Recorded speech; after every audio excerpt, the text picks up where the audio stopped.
You're watching Vivian Taleforge, the home of timeless tales and untold legends. Chapter 1. Legends call him the cunning king, the mind that toppled Troy. Songs praise his triumph, his homecoming, his glory. But they never tell you what he did the night Troy burned, or what he refused to do. One child, one heartbeat, one moment of mercy that would twist into a curse. This is not the story of a hero's return. This is the story of the choice that damned him. The city of Troy was no longer a city. It was an inferno, a blackened corpse, glowing under a sky of smoke. 10 years of blood had ended in one night of horror, and the Greeks showed no mercy. Spears tore through shadows, flames devoured temples, and warriors dragged shrieking women from the sanctuaries of their gods. The air was thick with burning cedar and the stench of death, and in the heart of that ruin walked Odysseus. His mind had built the horse that breached Troy's walls. His brilliance had ended the war. Yet triumph sat heavy in his chest, like a stone in water, pulling him down. Among the cries and fire, they brought him a child, Hector's son, the last spark of a fallen line. His soldiers gripped the boy's arms, their voices cold and certain. End him now, for if the child lives, Troy will not die. Blood begets blood, and someday, this boy will grow to avenge his father. Odysseus stared at him, small, shivering, silent, except for the ragged breath of fear. The sword at his side felt heavier than any shield he had carried in war. The gods would not speak. The night gave no answer. His men demanded justice, but Odysseus saw something else.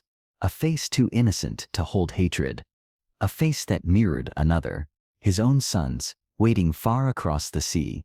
One thrust would end a dynasty. One act of pity would let it breathe. His hand hovered over the hilt, fingers tightening as if the bronze could steady the storm inside him. Then, slowly, he turned away. The blade fell still at his hip. The child would live. Odysseus told himself it was honor. He told himself it was mercy. But the truth, it was weakness. The last flicker of humanity in a man the gods had chosen for ruin. And as the smoke curled toward the stars, a whisper rose with it, a thread of fate no sword could cut. Mercy spared the child, but mercy would curse the man who gave it. Before we explore the harrowing journey of Odysseus and uncover the shadows cast by mercy and fate, make sure to subscribe to Vivian Taleforge. Join our community to discover more untold legends and riveting tales that reshape the heroes you thought you knew. Don't forget to hit the bell so you never miss a chapter in this epic saga. Chapter 2. The shoreline gleamed like polished bone beneath a sun that burned without mercy. Odysseus stood at the water's edge, his heart thudding like a drum of war. The island looked innocent, almost welcoming, with flowers swaying in a lazy breeze that smelled of honey and summer rain. But the lotus eaters, with their strange fruit, cast a forgetful spell that dulled the mind and stole all memory of home. His men laughed as they leapt from the ships, weary from storms and salt, but eager for the soft soil underfoot. They vanished among the blossoms before he could call them back. Odysseus followed, every instinct pulling against the sweetness that curled in the air like smoke. He knew this peace was wrong, but his men's laughter sounded so free, it almost broke him. Then he saw them, kneeling among strangers who smiled with lips stained deep with purple juice. In their hands glistened fruits that shone like drops of dusk, tempting even the strongest will. One bite and the men's eyes turned hollow with bliss, their names fading like ink in rain. They no longer spoke of Ithaca. They no longer spoke at all. He seized a shoulder, shaking it hard, but the man only smiled, dreamy and far away. The fruit slipped from Odysseus's grasp and rolled into the grass like a fallen star. "Eat," the strangers murmured, voices thick as honey, "and the storms will vanish from your mind." The promise curled around his bones, cold and soft as silk. For a moment, the thought of forgetting the endless sea clawed through him like a wild thing. One taste, and all the grief, the war, the dead, the storms, could melt into nothingness. But then he remembered Penelope's face, fierce and fragile in the firelight of their home. He clenched his jaw until it hurt, anchoring himself to her memory like a rope in a storm. With a roar, he dragged his men from the grass, their limbs limp with false joy, their mouths stained violet. They fought him with laughter, with tears, with words that meant nothing. He bound them to the benches with rough hands and salted rope, cursing the sweetness that poisoned their souls. The strangers only watched, smiling, their petals drifting like ash around his feet.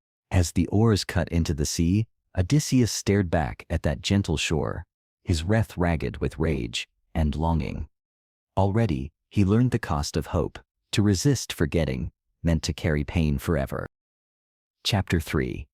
The cave loomed like a dark mouth carved into the cliffs, and Odysseus led his weary men inside seeking refuge from the storm. They found the walls stacked with cheese and milk jars, a promise of plenty that tasted like hope. But that hope twisted to dread when the ground quaked under the heavy steps of Polyphemus, the monstrous Cyclops with a single glaring eye. His gaze swept the cave like a torch of doom, and their hearts shrank. Polyphemus blocked the exit with a boulder too massive for mortal hands, sealing them in like lambs in a slaughterhouse. His laugh was cruel and booming, echoing against stone, as he demanded their names. Odysseus tried reason, offering gifts and words of hospitality, but the beast cared nothing for laws of gods or men. He seized 2 sailors in one hand, cracking bone and flesh like dry twigs before devouring them alive. Blood ran across the floor, and the men choked back screams, knowing terror would not save them. Night fell heavy as they huddled in silence, the Cyclops snoring like an earthquake in the dark. Odysseus' mind spun like a storm, searching for any plan that wasn't suicide. He knew killing Polyphemus outright was folly. The boulders still chained their doom. At dawn, the monster feasted again, crushing lives between his teeth as if they were grapes underfoot. Odysseus' heart burned, but rage could not outweigh reason. Then a spark ignited within him as his eyes fell on the great olive stake, leaning against the wall. He ordered his men to harden it in the fire, and they obeyed with trembling hands, praying to unseen gods. When night veiled the cave once more, Odysseus filled Polyphemus' cup with dark wine, sweet and deadly like a serpent in nectar. The Cyclops drank deep, roaring with pleasure as the venom of sleep coiled in his veins. The giant slumped, his snores rising like thunder, and Odysseus struck. With a cry torn from the gut of vengeance, he drove the blazing stake into that single eye. The Cyclops howled, his pain shattering the cave like a storm splitting mountains. He clawed at the air, blood and fire boiling in the hollow of his skull. The men clung to the walls as Polyphemus flailed, smashing stone and groping for flesh to grind between his teeth. His voice rose to the heavens, summoning his brothers with a cry of blind wrath. But fate wrapped Odysseus in cunning as he lashed his men beneath the bellies of sheep. At dawn, they crawled out clinging to wool as the blinded giant let his flock pass. Freedom kissed their faces when they touched the shore, and the salt wind bit their cheeks. Yet Odysseus, pride swelling like a tide, called out his name to Polyphemus, sealing doom upon his voyage. For mercy had spared the monster's life, but vengeance now stirred in a god's cold heart. Far away, Poseidon heard his son's cries, and the sea darkened with the promise of storms. Chapter 4. From the lofty peaks of Olympus, Athena gazed down with icy contempt at Odysseus. His hesitation reeked of weakness, a stench that clung to him like blood on marble. "Mercy?" she spat, her voice slicing through the heavens like a spear. "Do you think compassion will save you when gods themselves hunger for your ruin?" Odysseus felt her presence coil around his mind, like a serpent tightening its grip. Every word dripped venom, urging him to carve survival from the flesh of the Cyclops. Athena's tone burned hotter than the forge of Hephaestus as her fury erupted. "You shame the blood of warriors with your trembling heart." Below, Polyphemus writhed in blind agony, his single eye a gaping wound weeping rivers of crimson. The cavern echoed with his guttural bellows, each roar shaking bone and earth. Odysseus clenched his jaw, fingers tightening around the slick haft of his spear. His crew cowered in the shadows, eyes wide with primal terror. "Strike again," Athena hissed like iron-kissing flame. "End him, or your bones will deteriorate this cave for eternity." The stink of burnt flesh clawed at his throat as the Cyclops fumbled for him, massive fingers dragging sparks from the stone. Shadows writhed like living things across the walls, dancing in the light of dying fires. Odysseus' heart pounded like a war drum, drowning out reason. Blood pooled at his feet, warm as spilled wine, seeping into his sandals. The beast roared again, and the cavern ceiling cracked, raining dust like gray snow. Every sound was a hymn to slaughter, every echo a plea for death. Athena's laughter cut through the chaos, sharp as a blade against bone. Do you feel it now? The truth of war, mercy rots the soul. Her words drove deep, twisting in him like bronze through flesh. Odysseus saw himself reflected in the dark pool of blood, a man unmade by hesitation. Kill him, the goddess breathed, a whisper drenched in hunger. Feed Olympus your rage. With a guttural cry, Odysseus lunged, driving the spear into ragged muscle. The Cyclops bellowed, a sound that split the air like thunder cleaving sky. Hot gore sprayed across his arms, thick and black in the dying light. Polyphemus thrashed, mountain in motion, crushing rock like brittle bone beneath his bulk. The air reeked of copper and smoke, every breath a rasp of death. Athena's voice rose above the din, exalting his savagery with divine delight. Good, she crooned, her tone molten with triumph. You are mine now, no mortal, but wrath incarnate. Odysseus staggered back, chest heaving, soaked in the Cyclops' lifeblood. His men stared, their faces masks of horror, as if witnessing a god birthed from slaughter. But Polyphemus was not yet silent. His ruinous voice thundered through the cave. Father, he howled, blood bubbling from his maw like molten pitch. The name tore free, heavy as doom on the air. Poseidon's name rolled like storm tides, echoing into the black maw of the sea. And far beyond the horizon, in the fathomless deeps, something stirred. Polyphemus screamed the heavens, and his father Poseidon answered. Chapter 5. The forest whispered as the men vanished into the emerald gloom, chasing scents of roasted meat and honeyed wine. Odysseus sensed danger in the sweetness, a trap woven from silk and venom. Inside the hall, Circe smiled like a blade, hidden in velvet. Her beauty was a weapon sharpened by centuries of hunger. The men feasted, their laughter swelling like waves before a storm. Then came the shrieks as bones cracked and bodies warped into swine. Tusks tore through lips, and hands melted into cloven hooves. Their cries turned to squeals, raw and helpless in the flicker of golden firelight. Odysseus gripped his sword, rage clawing at his chest, but Hermes stepped from the shadows, his voice smooth as moonlit water. Take this root, mortal. It will unmake her lies. The charm pulsed in his palm, bitter as death and bright as dawn. Odysseus drank its power like iron wine, and his blood burned with defiance. Circe's eyes flared when her spell shattered against him like glass. For the first time in an age, fear coiled in her immortal veins. Strike her, the echo of Athena hissed in his skull, a ghost of fury, but Odysseus stayed his hand, blade trembling in the cold breath of choice. He met Circe's gaze, a tempest crashing against still waters. I will not kneel, but I will not slaughter. Swear peace, or choke on your throne. Silence swelled between them, heavy as stone, sinking into black seas. Then Circe's lips pursed into a smile carved from surrender and venom. You would master a goddess? She purred, voice dripping like molten gold. Then rule my bed, and I will rule your path. Desire struck like lightning, scorching reason to ash. Yet in its blaze, Odysseus glimpsed the precipice, power that seduced as surely as death. He yielded not to passion, but to strategy, bending pride into a weapon sharper than bronze. And so they seal their truce in a bed of whispers and shadow. By dawn, his men walked upright once more, their eyes haunted by the memory of tusks and mud. Freedom tasted strange, like wine soured by blood. But Circe's island was no haven, only a cage draped in silk. Each sunset stitched another thread of enchantment around Odysseus's soul. When at last he turned his prow toward the open sea, her voice coiled in the wind like a lover's curse.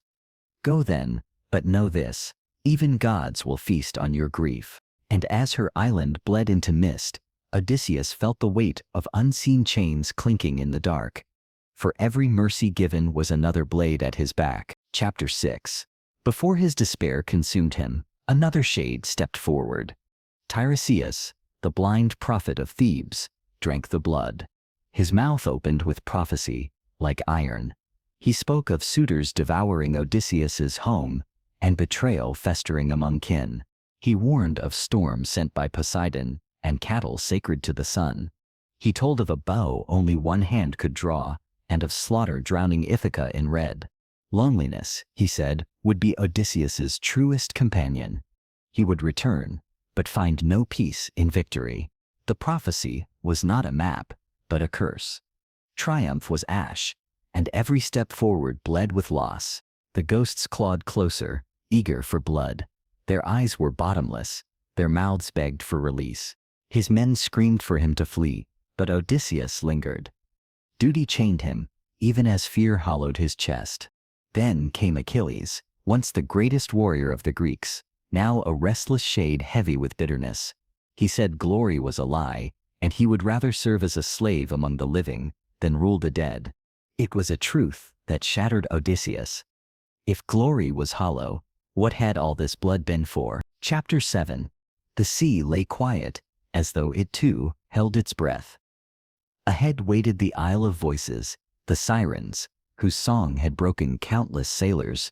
Circe had warned him of their trap, voices sweet as honey, yet sharpened to kill. Odysseus, hungering for knowledge and aching for home, prepared himself for the test. He ordered his men to stop their ears with wax. He alone chose to listen, bound to the mast, so desire could not drag him down. The first notes drifted across the waves like a breeze of memory. They slid beneath his skin, tender yet venomous. They promised wisdom beyond the reach of mortal minds. They swore to tell him every secret the gods had ever hidden. But it was not only knowledge they offered. Their voices bent into familiar tones, weaving themselves into Penelope's. He heard his wife call his name, her voice carrying sorrow and love. It was not a song, it was home, whispered from the void. His body strained against the ropes until the fibers burned his skin, his throat ripped with shouts, begging his men to release him. The sirens painted visions of peace, of a hearth waiting, of arms open and warm. They promised that if he surrendered, he would never know pain again. Odysseus's mind wavered, torn between truth and illusion. The sea, the war, the deaths, all blurred beneath their music, but the ropes bit deeper, holding him prisoner to survival. His men rowed harder, their ears deaf, their faces grin with trust. The voices grew sharper, shifting from promise to fury.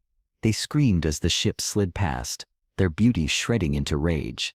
The shore broke away, and the sea widened again. The sirens' voices faded into silence, leaving only the creak of oars. Odysseus sagged against the mast, drenched in sweat and blood. He had survived, but the echo of Penelope's voice gnawed at him still. Desire had nearly undone him. Loyalty had been tested and proven, but at the cost of a wound, no healing could close. The prophecy whispered in the underworld clung tighter than ever. To reach home, he must lose everything, even parts of himself. He stared across the waters, but the horizon felt heavier now. It was not Ithaca that waited, but the slow unraveling of his soul. Even as he sailed onward, the siren's shadow lingered. Temptation was not behind him, it was stitched into every wave ahead. Even as he lived, he carried the ache of what he almost surrendered to, and it haunted him like a voice that would never fade. Chapter 8. The sea narrowed into a strait, cliffs rising like jaws eager to close. Odysseus knew this place from prophecy. Scylla, a monster with 6 ravenous heads, and Charybdis, a deadly whirlpool, awaited the ship's passage. Charybdis was a whirlpool that devoured entire ships. Scylla was a monster with 6 heads, each thirsting for flesh. No course spared them from loss. To steer toward one was to deliver men to death by another. Odysseus felt the burden of command crush him. The gods had given him no path of victory, only choices of ruin. He kept silent about Scylla, for to name her would break his crew. Instead, he told them only to row harder, to keep to the cliffs. The water darkened, shifting beneath their hull. The sea itself seemed to breathe, pulling them toward Charybdis. Waves coiled like serpents, dragging the ship into the abyss. The men cried out, their oars splintering under the weight of the current. Odysseus bellowed for strength, forcing them to row with terror as fuel. His voice was iron, though his heart was ash. Just as Charybdis yawned, sucking sea and sky into its maw, the ship strayed past. The whirlpool roared, but their vessel clung to the cliff's edge. Relief washed over them like sun-breaking storm. Then came the shriek. From above, Scylla descended, a storm of snapping heads, each mouth gnashed with hunger, sharpened by centuries. 6 men were plucked into the air, their screams piercing the strait. They kicked, they fought, but they vanished between fangs. Blood misted across the waves. The sea accepted their bodies without pity. The survivors rode in silence, their eyes wide with horror. Odysseus could not meet them, for his command had delivered them to slaughter.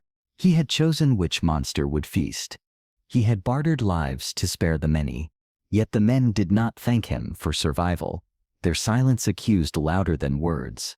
The oars moved sluggishly now, as though each stroke dragged ghosts with it. Fear hardened into doubt, and doubt into bitterness. Odysseus carried their resentment like a second chain. He had guided them from Troy, but trust bled out with every death. The cliffs stretched on, a corridor of doom. Even the wind sounded like weeping. Odysseus' gaze fixed ahead, refusing to look back at the place of loss. Behind him drifted 6 empty spaces, carved from his heart. He told himself he had done what he must, but the cries of the devoured still echoed through his skull. Scylla had taken more than men. She had taken the last fragments of certainty in his command. The sea calmed again, deceptive in its peace. It carried them forward, but not away from guilt. Every survivor rode with hollow eyes. Every stroke was not for Odysseus, but against the fear he had planted in them. When the cliffs finally broke into open waters, there was no cheer. Only the silence of men who no longer trusted their captain. Odysseus remained alone, even among his own. Isolation wrapped him tighter than the sea. He had steered them through the strait, but at a price the gods demanded. Sacrifice had not saved him. It had scarred him. The strait receded behind them, but the memory burned brighter than any sun. Odysseus had not beaten the monsters. He had simply chosen which jaws would close. And the men knew it. Their eyes said what their lips would not. Their leader's hands were stained with the blood of his own. The sea carried them onward, but Ithaca felt farther than ever. For what kingdom could erase the faces of the lost? Odysseus whispered to himself that it was worth it, that it had to be. But the gods had not finished testing how much he could bear. The horizon swelled with new trials, and the crew, wounded in spirit, would not endure them for long. Chapter 9. The sea delivered them to an island bathed in golden light. It was the pasture of Helios, the sun god, where sacred cattle grazed in endless herds. The beasts were flawless, each hide gleaming, each horn shining like carved ivory. They were not animals, but living emblems of divine pride. Odysseus had been warned by prophecy to leave them untouched. He begged his men to resist, swearing that to harm them was to invite death. But hunger gnawed like a beast within their stomachs.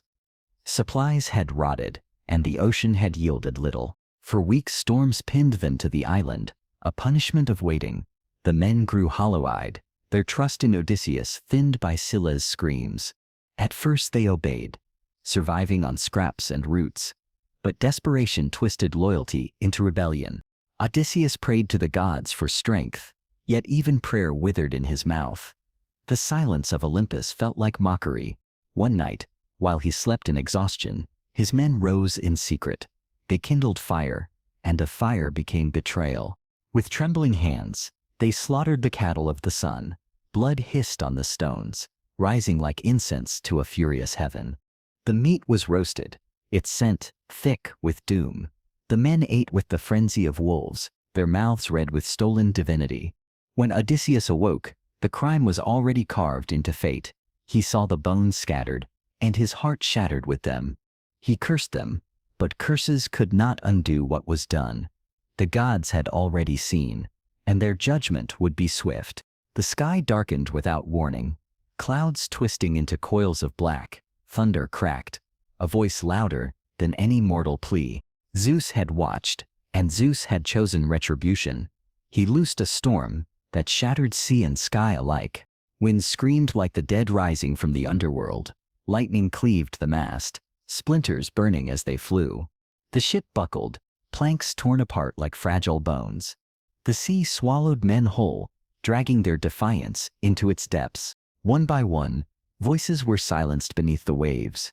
Their rebellion ended not in triumph, but in choking silence. Odysseus clung to a broken beam, his body lashed by the storm. He screamed into the tempest, but no god listened. The last cries of his crew echoed until the sea drowned them. 600 men had sailed from Troy and none remained. The wreck drifted in ruins across the furious water.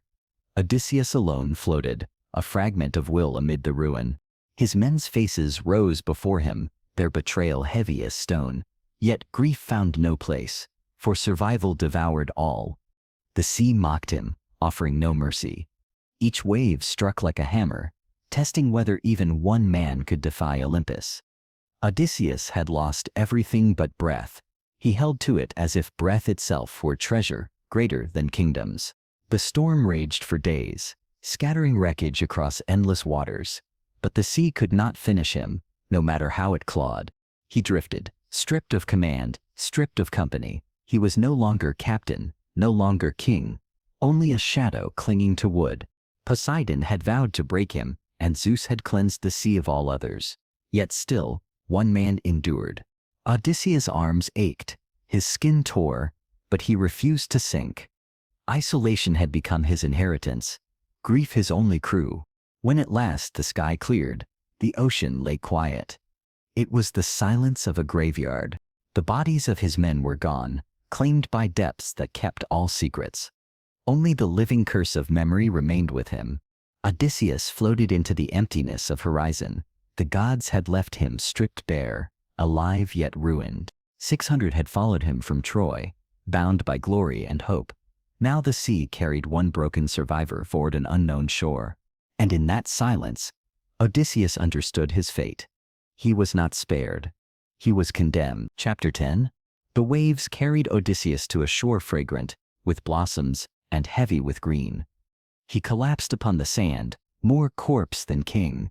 When he woke, it was to the sight of Calypso, a goddess with eyes like stormlight. She touched him with hands that promised rest. Her island was a paradise untouched by war.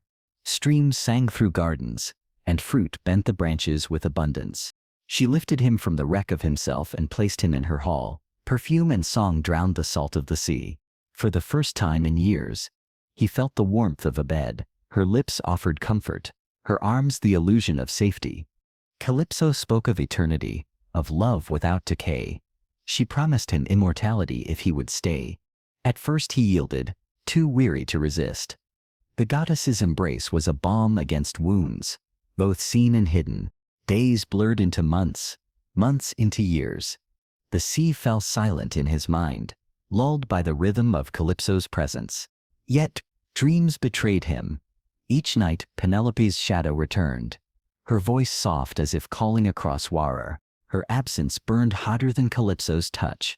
Longing gnawed through the silken paradise like rot beneath polished stone. He walked the beaches, staring at horizons he could not cross. Even the beauty of the island became a prison wall. Calypso gave him feasts and laughter, but his heart stayed chained to Ithaca. No goddess could silence the ache of a mortal's vow. 7 years passed, as if carved into stone. Yet every sunrise reminded him of the life stolen by exile. Calypso begged him to forget, but forgetting was the one temptation he would not accept. Memory had become his final anchor to humanity. When she gazed upon him, she saw not a lover, but a ghost. His eyes searched beyond her, forever, toward the west. The island whispered eternity, yet his soul answered with absence. Love without Penelope was nothing but gilded emptiness. Odysseus knew then that paradise was not freedom. It was the cruelest prison of all, a cage built from comfort. His heart grew restless, the sea pulling him even in dreams. He was bound, not to Calypso's arms, but to Ithaca's promise. Though his body lay in paradise, his spirit remained shipwrecked, and the gods, watching from above, stirred at last. Chapter 11. Far above the mortal shore, Olympus stirred with voices like thunder. The gods gathered in their shining halls, breathless over the fate of one man. Athena rose first, her eyes sharp as the spear she bore. She spoke of Odysseus wasting in exile, his journey strangled by Calypso's love. Her words burned with pity, sharpened into anger. A man of cunning should not rot in paradise while Ithaca bleeds. Poseidon thundered back, his rage unquenched. He swore that the blinding of Polyphemus demanded unending punishment. The hall shook as sea and sky clashed in argument. Yet, even the earth tired of Poseidon's vengeance. Zeus lifted his hand, and silence bowed. His voice carried the weight of storm and judgment. He decreed that Odysseus must be freed. Calypso would obey, for even gods bend before the king of Olympus. Hermes was sent with the command, swift as fire through the sky. His staff carried the decree unyielding as fate. Calypso wept when she heard it. Her tears fell like pearls upon her shore. For love was torn from her grasp. She raged against Olympus, crying that men always left and women always suffered. Yet, no cry could bend the will of Zeus. Odysseus heard her words with both relief and sorrow. Freedom came clothed in grief, for he pitied the goddess who had loved him. Calypso gave him timber and tools, her hands shaping the vessel of his departure. Each stroke of her hand upon the wood was a farewell. She kissed him once more, lips trembling with loss. Yet he did not falter, for Ithaca's shadow pulled harder than her embrace. When his raft slid into the waves, the island shone behind him like a memory fading. He carried no hatred, only the ache of what must be left behind. At last, after 7 long years, the sea opened again before him, but freedom was no gift. It was a summons back into wrath.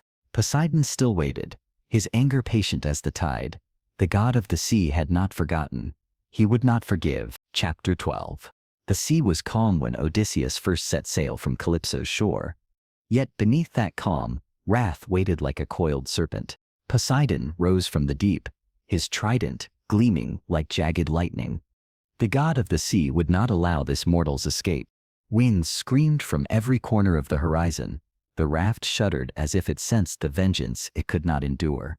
Waves towered like mountains, slamming down with fury. Odysseus clung to the lashings, his body already torn raw. Salt blinded his eyes, his mouth filled with foam. He coughed blood into the storm, yet still refused surrender. Poseidon's voice thundered across the gale. "Did you think a mortal could wound my bleve and sail free?" The sea answered its master, a wall of water, breaking the raft in two. Timber scattered like bones in a god's feast. Odysseus seized a fragment, the last splinter of survival. The rest sank, claimed by the abyss. Every breath became war. His limbs fought, not only the waves, but the will of a god. Poseidon struck again, driving whirlpools beneath him. The sea spun into a vast maw, eager to devour. Odysseus's body cracked with exhaustion, yet his spirit howled defiance. He would not be erased. Lightning lit his face, revealing eyes not of a broken man, but of one forged harder by pain. Even gods could not extinguish such fire. Ino, the sea goddess, rose from the depths, pity stirring in her immortal heart. She cast him a veil, promising safety if he let go of fear. Odysseus bound it to his chest, his last shield against the abyss. He abandoned the wreck and gave himself to the current. For days the storm raged, battering him from one death to the next.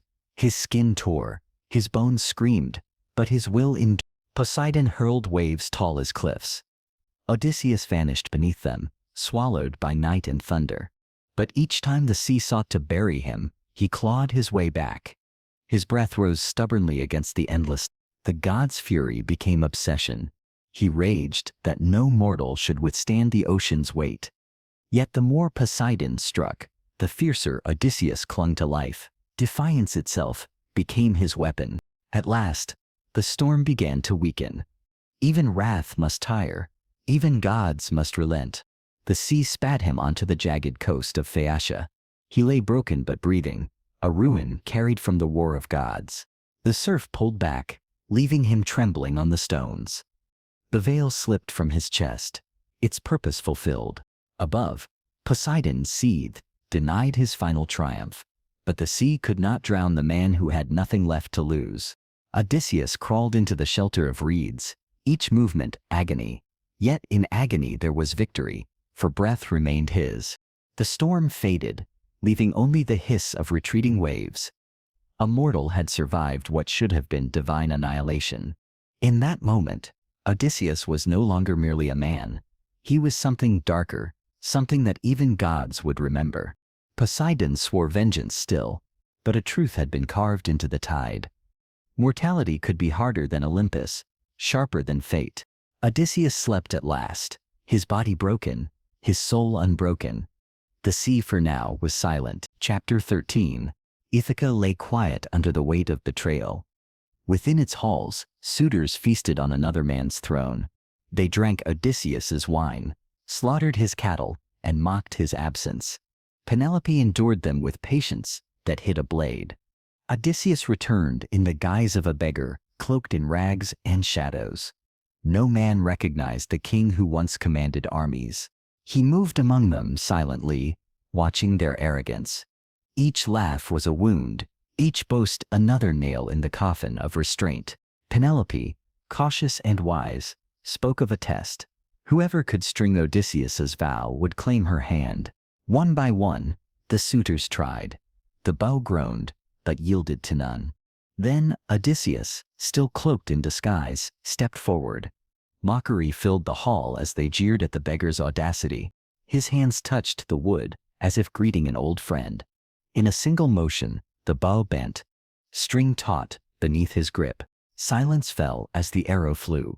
It pierced the air, striking with the sound of fate fulfilled. The beggar shed his rags, and the king stood revealed. Vengeance had found its hour. Arrows rained like judgment, swift and merciless. The suitors screamed as blood painted the walls of Ithaca's hall. They begged for mercy, but mercy had drowned long ago. Odysseus's justice was steel, and steel alone. The floor ran red with the arrogance of usurpers. Not one was spared, for betrayal demanded fire, not forgiveness. When the hall grew silent, only the dead bore witness. Ithaca had been cleansed in blood and wrath. At last, Odysseus turned to his son. Telemachus stood tall, no longer a boy, but a man tempered by absence. The father embraced the son he had scarcely known. Tears broke through the armor of years. Their reunion was joy, yet sorrow clung like shadow. So much had been stolen, and no vengeance could return it. Telemachus looked into his father's eyes and saw both king and ghost. Survival had cost more than any crown could give back. Justice had returned to Ithaca, but peace remained a fragile thing. The gods still watched, and blood never sleeps long. Ithaca lay quiet under the weight of betrayal. Within its halls, suitors feasted on another man's throne. They drank Odysseus's wine, slaughtered his cattle, and mocked his absence. Penelope endured them with patience that hid a blade. Odysseus returned in the guise of a beggar, cloaked in rags and shadows. No man recognized the king who once commanded armies. He moved among them silently, watching their arrogance. Each laugh was a wound, each boast another nail in the coffin of restraint. Penelope, cautious and wise, spoke of a test. Whoever could string Odysseus's vow would claim her hand. One by one, the suitors tried. The bow groaned, but yielded to none. Then Odysseus, still cloaked in disguise, stepped forward. Mockery filled the hall as they jeered at the beggar's audacity. His hands touched the wood, as if greeting an old friend. In a single motion, the bow bent, string taut beneath his grip. Silence fell as the arrow flew. It pierced the air, striking with the sound of fate fulfilled. The beggar shed his rags, and the king stood revealed. Vengeance had found its hour. Arrows rained like judgment, swift and merciless. The suitors screamed as blood painted the walls of Ithaca's hall. They begged for mercy, but mercy had drowned long ago. Odysseus's justice was steel and steel alone. The floor ran red with the arrogance of usurpers. Not one was spared, for betrayal demanded fire, not forgiveness. When the hall grew silent, only the dead bore witness. Ithaca had been cleansed in blood and wrath. At last, Odysseus turned to his son. Telemachus stood tall, no longer a boy, but a man tempered by absence. The father embraced the son he had scarcely known. Tears broke through the armor of years. Their reunion was joy, yet sorrow clung like shadow. So much had been stolen, and no vengeance could return it. Telemachus looked into his father's eyes and saw both king and ghost. Survival had cost more than any crown could give back. Justice had returned to Ithaca, but peace remained a fragile thing. The gods still watched, and love never sleeps long. Odysseus stood at last within his own halls. The throne was his, yet he no longer felt the man who had once left it. Years of war, exile, and vengeance had carved him into something unrecognizable. He was both king and killer, savior and shadow. Penelope's arms received him with silence deeper than words. Her embrace was the first peace he had deigned since Troy. For a moment, the storms within him stilled. The endless sea, the blood, the ghosts, all dissolved into her presence. Yet questions lingered like ashes. Was he the hero who endured, or the monster forged by suffering? The gods had judged him, the dead had cursed him, and men had feared him. But in her eyes, he was simply. Odysseus learned then that love alone could redeem the scars of destiny. The journey had been for Ithaca, but more than that, for her. And in that quiet truth, the long torment ended. Hero or monster, it no longer mattered. Justice has returned to Ithaca, but the journey is far from over. To witness every shadow, every struggle, and every victory of Odysseus, join us at Vivian Taleforge. Subscribe now, and stand with us as we unravel legends told like never before. Hit that bell so you never miss a moment of the hero's true story, where mercy and wrath collide, and heroes face their deepest trials. This is Vivian Taleforge, where myths awaken and legends live.